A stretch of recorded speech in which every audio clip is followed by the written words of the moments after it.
It only took 3 words for Luka Doncic to stop Kim Kardashian and the entire internet in its tracks. 3 words that turned a harmless Instagram flirtation into one of the coldest rejections in pop culture history. What started as a casual comment spiraled into a viral moment that exposed a clash between two worlds: Hollywood chaos and European focus. It began like any other Tuesday. Kim Kardashian, who practically invented the art of online teasing, dropped an Instagram story that said, "Does anyone know when he'll be playing? I want to meet him. No tags, no names." Just that sly phrasing everyone recognized immediately. She was talking about Luka Doncic, the new face of the Los Angeles Lakers. Within hours, her fans were decoding every word, every emoji, wondering if this was another headline in the making. Then came the moment that made people believe she wasn't joking. Kim showed up courtside at a Lakers home game, decked out like she was filming another reality TV special. Cameras caught her smiling, clapping, and glancing a little too long whenever Luka checked in. It looked playful at first, until it wasn't.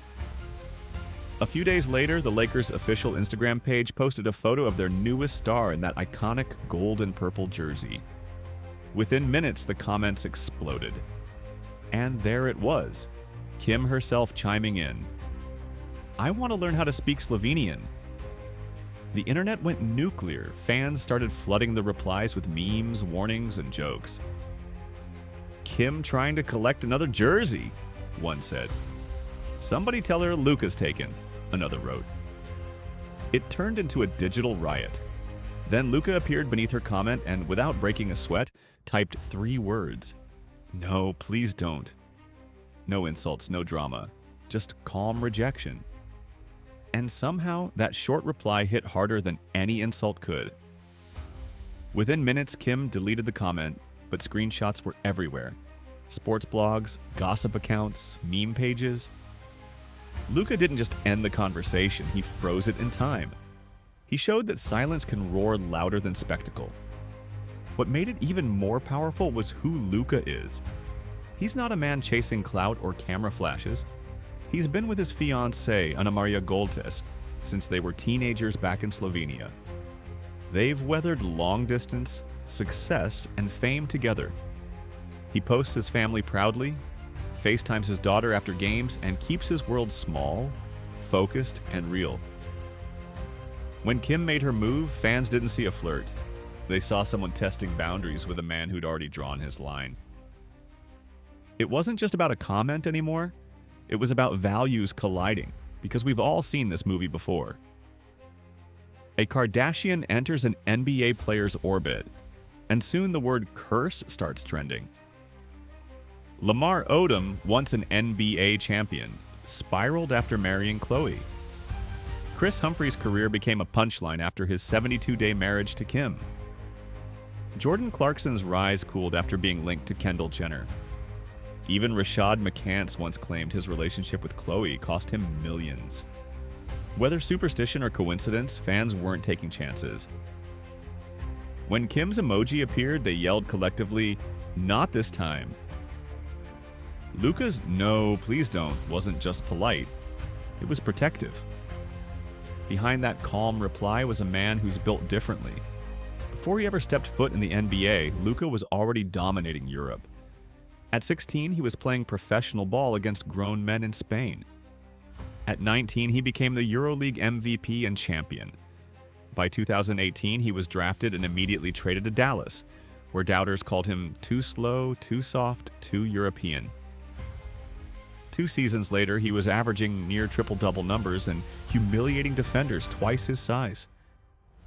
He didn't chase attention, attention chased him. That's what makes this moment so fascinating.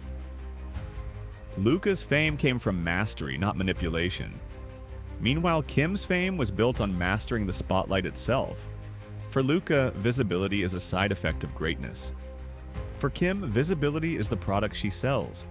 Her entire empire, Skims, beauty brands, and every viral post is built on the same principle.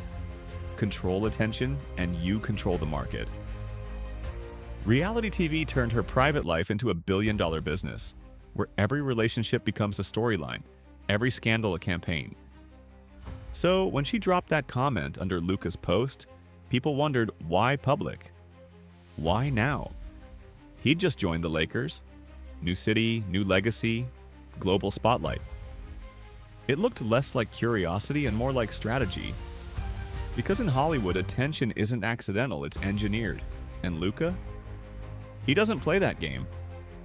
The contrast between them couldn't be sharper. Kim thrives in chaos. Luka thrives in calm. She turns drama into marketing. He turns discipline into wins. Her power comes from exposure. His comes from precision. When those two worlds touched, sparks didn't fly, they froze. His three-word reply was more than rejection. It was a boundary drawn in ice. Los Angeles, though, is full of traps. Ask anyone who's spent too long in its glow. Even disciplined athletes can get caught in its orbit. LeBron once said, "Ain't no party like a Diddy party." It sounded harmless until those same parties turned into headlines, filled with scandal and criminal trials. Hollywood's gravity pulls hard. It blurs the line between fame and downfall. And Luka, new to LA, knew better than to take that bait. Kim's own history proves how easily fame turns into frenzy. Her marriage with Kanye West was a global phenomenon that eventually imploded in real time. Tweets, meltdowns, interviews, accusations. She's admitted how draining it was to live in that spotlight, yet it remains her ecosystem. Attention is her oxygen. She doesn't just live in the public eye, she controls it, bends it, monetizes it. And maybe that's why she went public with Luka. It wasn't about connection, it was about narrative. But Luka refused to become a headline. His reply wasn't about pride or shade, it was about priorities. He has a daughter waiting at home, a fiancé who's been there since before the fame, and a career built on consistency. To him, distraction is the enemy. He's seen what happens to players who lose focus. The difference between a champion and a cautionary tale often comes down to what or who you let in. It's not just personal, it's cultural. European athletes are raised on a different code. Discipline first, exposure later. You prove yourself in silence, not selfies. In contrast, Hollywood rewards noise. The louder, the better. Kim and Luka embody those two worlds colliding. Spectacle versus substance. When you think about it, his reply did more than end a flirt. It sparked a conversation about fame itself. What matters more, the spotlight or the substance behind it? Kim built an empire by chasing attention. Luka built a legacy by ignoring it. One lives for headlines, the other writes history on the court. And maybe that's why the internet sided with him. In an age where everyone's performing, silence felt revolutionary. Luka's "no, please don't" became a symbol of restraint in a culture addicted to reaction. He didn't mock, block, or grandstand. He simply declined. And somehow that simplicity became the loudest message of all. Because in a world where distraction is the new addiction, focus is rebellion.